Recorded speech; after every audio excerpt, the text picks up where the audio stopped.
নমস্কার বন্ধুরা, আমি ঝুমাস ক্রিয়েশনে তোমাদের স্বাগত। আজ আমি তোমাদের সাথে শেয়ার করব চিংড়ি দিয়ে ওল ভর্তা। এটা খুব সহজ একটা রেসিপি, কিন্তু খেতে অসাধারণ হয়। গরম ভাতে এই ওল ভর্তা খেতে খুব ভালো লাগে।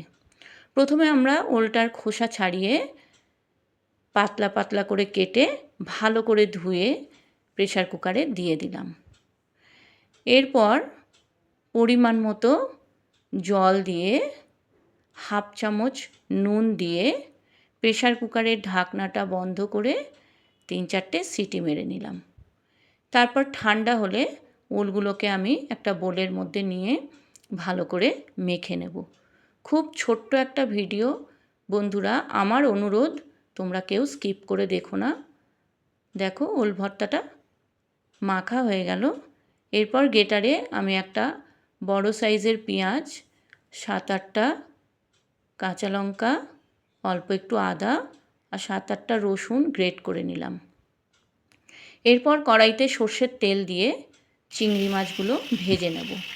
আমার এই রেসিপিটা যদি তোমাদের ভালো লাগে বন্ধুরা, আমার চ্যানেলটাকে সাবস্ক্রাইব করে দিও, লাইক কমেন্ট শেয়ার করো, আর পাশে থাকা বেল বাটনটা প্রেস করে দিও, যাতে আমার ভিডিওগুলো আপলোড হওয়ার সঙ্গে সঙ্গে তোমাদের কাছে নোটিফিকেশান পৌঁছে যায়।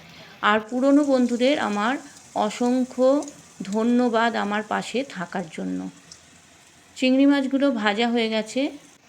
এরপর তুলে নিয়ে ওই তেলের মধ্যেই জিরে ফোড়ন দিয়ে আমি গ্রেট করা পেঁয়াজ, আদা, রসুন, কাঁচা লঙ্কাটা দিয়ে দিলাম।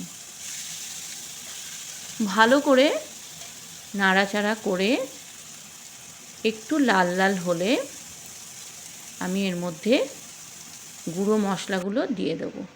এখানে আছে হলুদ গুঁড়ো, লঙ্কা গুঁড়ো, ধনে গুঁড়ো, জিরে গুঁড়ো।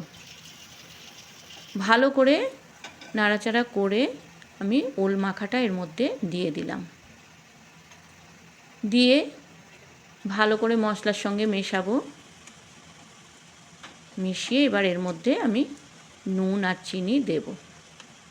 এখানে আমি 1 চামচ নুন আর হাফ চামচ চিনি দিলাম।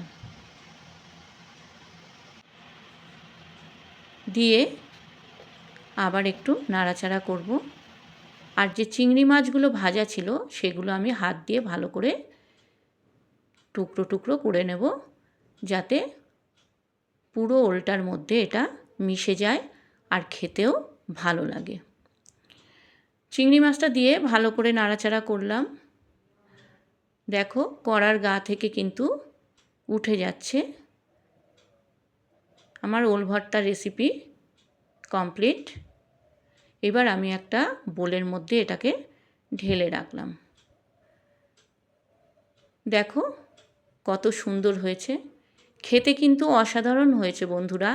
তোমাদের কেমন লেগেছে আমাকে কমেন্টে অবশ্যই জানিও।